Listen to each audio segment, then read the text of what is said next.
He had no idea the woman he insulted was the one holding his career in her hands. The smell of grilled food and beer still clung to my kitchen when he said it.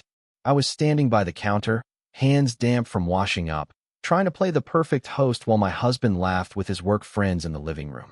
We had just finished building our house. Not renting, not leasing. Ours. Every wall, every beam, every window had been a victory, and my husband was glowing that night because he had finally finished his training and earned his license as a carpenter. He was proud, I was proud, and for the first time in a long time, life felt stable. That was probably why the insult hit me so hard. One of the men, already loud from the beer, looked me up and down with that lazy little smirk some men wear when they think the room belongs to them. Then he said, "Oh, you're a lucky girl now that your husband is making the big money. You can quit your little job and be a good housewife." For a second, I just stared at him. The room went quiet in that strange way a room does when someone crosses a line and everyone knows it. I could hear the refrigerator humming in the kitchen. I could hear the faint clink of bottles in someone's hand. I could even hear my own heartbeat, slow and sharp, like it was warning me not to say the first thing that came to mind. My husband did not even blink. He looked at the guy and laughed, but there was nothing friendly in it. "Yeah, about that," he said, leaning back in his chair like he was preparing to end the conversation right there. "She makes what we make in 4 years in less than 1. She paid for this entire place cash." The guy let out a ridiculous laugh, the kind people use when they are too embarrassed to stop digging. "What, as a secretary?" My husband's smile vanished. He stood up so fast his chair scraped hard against the floor. The sound cut through the room like a slap. "No," he said, his voice suddenly calm in a way that made it worse. "She has more education and brains than everyone at this table. And even though her English is not perfect, she is an engineer." The silence after that felt enormous. I remember the heat in my face. Not because I was ashamed, but because I was furious that I had been reduced to some decorative little joke in my own house. I remember the smell of the beer on his breath from across the room, the greasy confidence in his smirk, the way he looked at me like I was supposed to laugh along. He tried to save himself with another joke, something about my accent, something stupid and ugly and meant to make the room laugh at me instead of him. That was the moment my husband pointed to the door. No screaming, no drama, just a hard, final motion and a voice so cold it made everybody sit up straighter. "Get out of my house." The guy hesitated, maybe because he thought it was a bluff. It wasn't. 2 more of my husband's friends shifted uncomfortably, already regretting coming over, and the guy who insulted me had to leave with his tail between his legs while the entire room watched. The second the door shut behind them, my husband turned to me and wrapped me in his arms. "I'm sorry," he said into my hair. "I'm sorry you had to hear that in our home." I told him it was fine, but it wasn't. Not even close. That night stayed with me longer than I wanted to admit. Years have a way of sanding down sharp memories, but not that one. Not the look on that man's face, not the arrogance in his voice, not the strange, humiliated rage that sat inside me long after the guests left. I didn't know his name at first. I only remembered his face. That smug expression, the kind that belongs to men who've never had to learn humility the hard way. Life moved on. My husband and I built our lives piece by piece, and then life took him from me far too soon. I do not talk about that part easily. Some losses do not heal. They just become part of the structure of your days. I kept working. I kept my head down. I kept becoming the woman I had always been, even when the world seemed determined to see something smaller. That is how I ended up in safety construction. By then I had more experience, more responsibility, and a sharper eye for detail than most people gave me credit for. I knew how to walk a site and see what others missed. A loose latch, a missing guard, a sloppy cleanup, a shortcut that looked harmless until it wasn't. Safety was never just paperwork to me. It was the difference between someone going home at night or not. And then, years later, I walked into a condo development my company had been working on, and there he was. At first I thought my eyes were playing tricks on me. He was older, heavier around the middle, with a harder face than I remembered, but the smirk was still there, tucked into the corners of his mouth like a bad habit. He had a tool belt slung low on his hips and a hard hat shoved back on his head, and for one strange, floating second I just stood there in the hallway looking at him while the sound of drills and hammers echoed through the unfinished building. He did not recognize me. Of course he didn't. To him, I was probably just another woman in a hard hat, clipboard in hand, another voice in a building full of voices. But the second I saw him, every memory came back in one clean, vicious flash. The dinner table, the laugh, the way he had looked at me like I was disposable. My fingers tightened around my clipboard until the cardboard edge dug into my palm. I felt my pulse in my throat. And then I did exactly what he had never expected me to do. I smiled. Not a friendly smile. Not a polite one. The kind of smile that tells the truth without saying a word. I looked at the half-finished work around him, the dust on the floor, the tools left out where they should not have been, the way his laces were hanging loose with one frayed strip already split near the toe of his safety shoe. He was talking to another worker when I crouched to inspect a stack of materials and noticed even more. A dusty prep area. Improper storage. A couple of overlooked details that would have been easy to ignore if I had not known better. He was still talking, still acting like the site belonged to him, when I walked over and started writing. One by one, I pointed out every violation. The loose tool, the dusty workspace, the untied laces, the rip in the safety shoe, the bad housekeeping around the work zone. His voice changed first, then his face. Because on a job site, some mistakes are expensive, and safety violations are the kind that do not stay private for long. Especially not when a union guy is standing there watching me write it all down. He took one step toward me, frowning now, trying to place me, trying to understand why the woman with the clipboard looked at him like she already knew how this ended.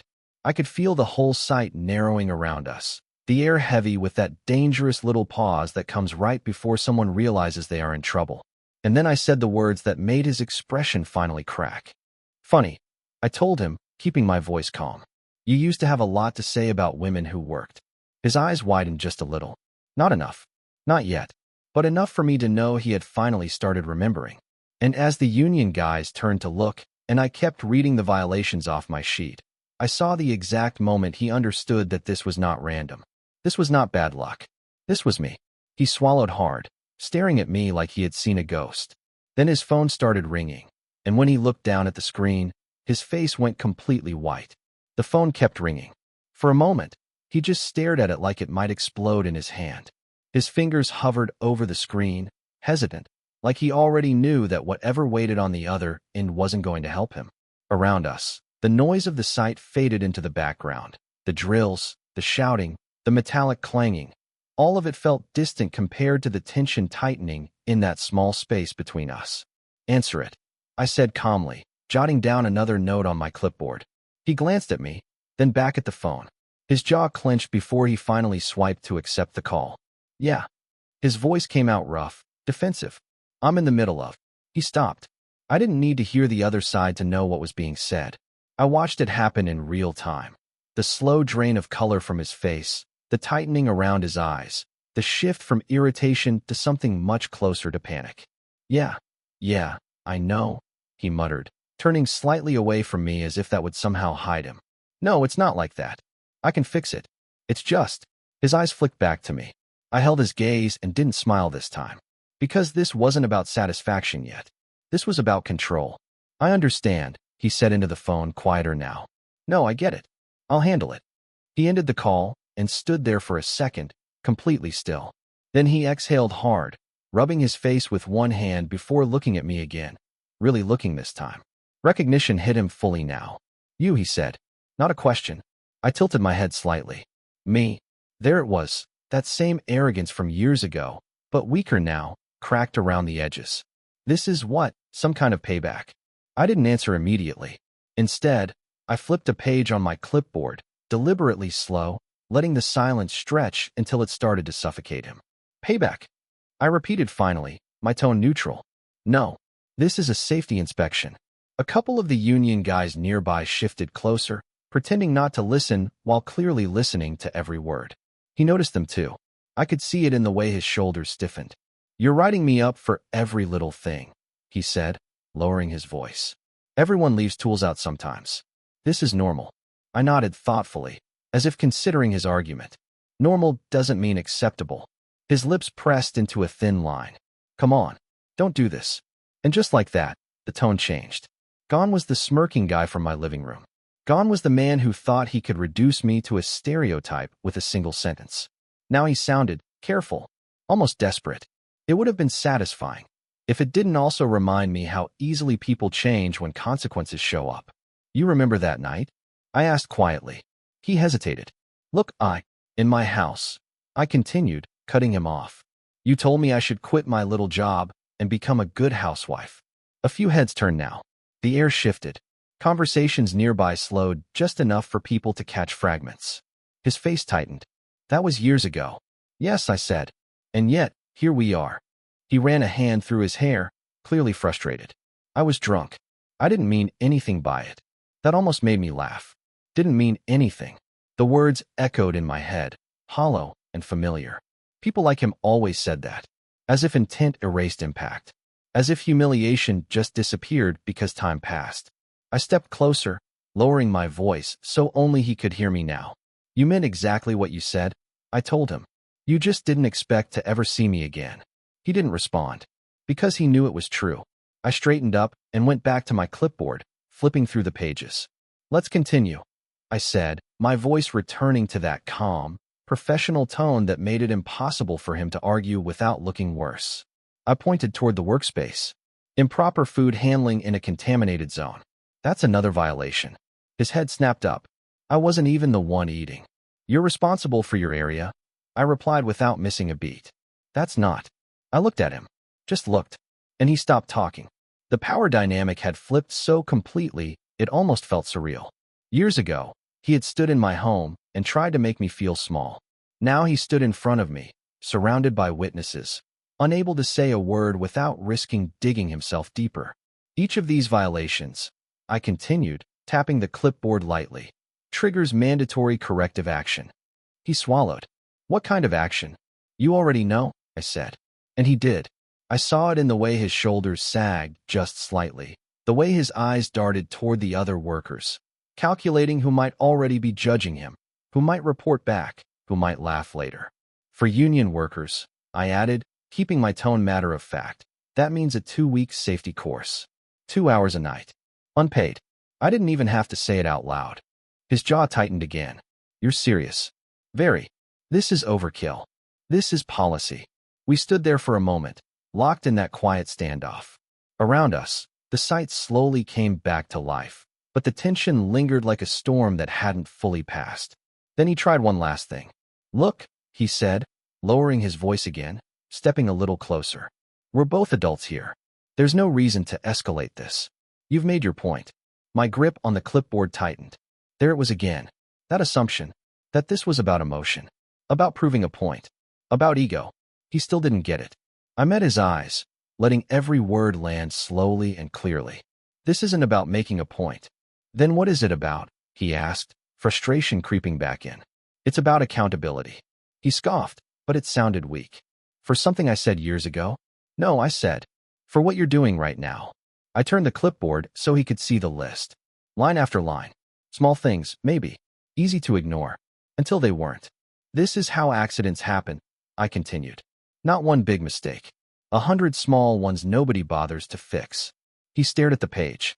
And for the first time, I saw something different in his expression. Not arrogance. Not anger. Something quieter. Regret, maybe. Or maybe just the realization that he wasn't in control anymore. Behind him, one of the union's supervisors approached, his expression already serious as he glanced between us.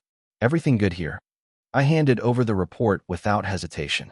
Multiple violations. Needs immediate action. The supervisor took the clipboard, scanning it quickly. His eyebrows lifted slightly as he read. Then he looked at the man in front of me. That's a lot, he said. The guy didn't respond. Because what could he say? I stepped back, giving them space, but I didn't leave. Not yet. I watched as the supervisor started outlining the next steps. Watched as the weight of it all settled more heavily on the man who once thought I was nothing. 2 weeks. Every evening. Unpaid. And worse than that, the reputation hit. The whispers. The looks from co-workers who would know exactly why he was there. He glanced at me one last time, his expression tight, conflicted. You really went through with it, he said quietly. I held his gaze. And this time, I did smile. But it wasn't kind. It was the kind of smile you earn. You shouldn't have come back into my world, I said. And as I turned to walk away, I heard the supervisor say something that made him freeze completely. "This isn't just training," the supervisor said. "We're also reviewing your past work on this site." I didn't look back, because I already knew. This was only the beginning. The first thing I noticed was the silence. Not the normal kind you get on a construction site when people are focused, but the heavy, watchful kind. The kind where conversations stop mid-sentence when someone walks by. The kind where people suddenly find something very interesting to stare at that isn't you. Except this time, it was him. I stood on the second-floor walkway, clipboard tucked under my arm, looking down at the site as the review process unfolded. The supervisor had called in a full audit team by the next morning. What started as a routine inspection had turned into something much bigger, and everyone knew it. He moved differently now. Gone was that loose, careless confidence. Every step he took felt measured, like he was walking on glass that might crack under him at any second. His tool belt looked heavier, his posture tighter, his eyes constantly scanning, checking, double-checking, correcting things that should have been done right the first time. It wasn't enough. Because once a review like this starts, it doesn't just stop at one person. It spreads. I flipped through the updated report. The page is thicker now, heavier with notes, timestamps, and photographs. The initial violations I had written up were just the surface. The deeper inspection had uncovered more: sloppy installations, missed safety checks, things signed off without proper verification. Nothing catastrophic, but enough. Enough to raise questions. Enough to make people uncomfortable. Enough to make management start looking very, very closely. "Did you expect all this?" a voice asked beside me. I glanced over. One of the senior inspectors had joined me, arms crossed as he watched the activity below. "No," I said honestly. "But I'm not surprised either." He nodded slowly. "Funny how that works." We stood there in silence for a moment, both watching as the supervisor spoke with him again. This time, there was no arguing. No pushback. Just quiet nods and short responses. That was the real consequence. Not the training. Not even the unpaid hours. It was this. The loss of certainty. The loss of control. The realization that every shortcut, every ignored detail, every careless moment had been seen and documented. I turned away and continued my rounds. Hours passed. By the afternoon, the decisions started coming down. I wasn't in the room when they finalized everything, but word travels fast on a site like this. Faster than it should, sometimes. 2-week mandatory safety training. Immediate reassignment from the current section. Probationary monitoring on all future work. And the one that hit the hardest. A formal review of his previous projects under the company. Not just here. Everywhere. I found out the last part while walking back toward the main office. He was standing outside, alone this time, staring at nothing. No tools. No hard hat. Just him, hands resting on his hips like he didn't know what to do with them anymore. For a second, I considered just walking past, letting it in there. But something stopped me. Maybe it was the memory of that night. Maybe it was the years in between. Or maybe it was the simple fact that this, right here, was the real ending. Not the paperwork. Not the penalties. This moment. I walked over. He heard my footsteps and looked up. There was no anger in his face now. No arrogance. Just exhaustion. "They're pulling my past work," he said before I could speak. His voice was flat, like he was still trying to process it. "Not just this site. Everything." I nodded. I heard. He let out a dry, humorless laugh. All because of a few mistakes. I didn't respond right away, because we both knew that wasn't true. After a few seconds, he shook his head slightly. "You really remembered me all this time?" "Yes." There was no point pretending otherwise. He looked down at the ground, scuffing his boot lightly against the concrete. "I barely remembered it. That night." He paused. "Didn't think it mattered." "That's the problem," I said quietly. He looked up at me. "You didn't think it mattered," I repeated. "To you, it was just a comment. Something you said and forgot. But for me," I exhaled slowly. "It stayed." The air between us felt different now. Not tense. Not hostile. Just honest. "I was out of line," he admitted after a moment. "Back then." I studied his face carefully. People say apologies all the time. Most of them are empty. Automatic. Said because they think it will fix something. This didn't feel like that. But it also didn't erase anything. "I know," I said. He nodded, like he expected that answer. "I've got a family," he added quietly. 2 kids. I felt something shift in my chest at that, but I didn't let it show. "Then you should understand better than most why what you do at work matters." "I do," he said quickly. "Now I do." I held his gaze for a second longer, then glanced back toward the site. Workers were still moving, still building, still trusting that the structure around them was safe. That's what this was really about. Not revenge. Not anymore. I didn't do this to ruin your life, I said finally. He let out a breath, almost a laugh. Feels like it. I did this because you were cutting corners, I replied. Because someone could have gotten hurt. That landed. I could see it in the way his shoulders dropped slightly, the way his expression shifted from defensive to something else. Something closer to acceptance. And the rest? He asked after a pause. The part about back then? I thought about it. About the anger I carried for years. About the satisfaction I felt when I recognized him. About the moment his face changed when he realized who I was. Then I shook my head. That part, I said, that was just a reminder. He frowned slightly. A reminder of what? I met his eyes one last time. That people remember how you treat them, I said. Silence settled between us again. Not uncomfortable, just final. After a moment, I turned to leave, but his voice stopped me. Hey. I looked back. I am sorry, he said. For that night. I held his gaze for a second, then gave a small nod. Do better, I said. And that was it. No dramatic exit. No final speech. No victory lap. Just a quiet ending to something that had taken years to come full circle. As I walked away, the noise of the construction site slowly filled the space again. Hammers, voices, the steady rhythm of work continuing like it always does. But something had changed.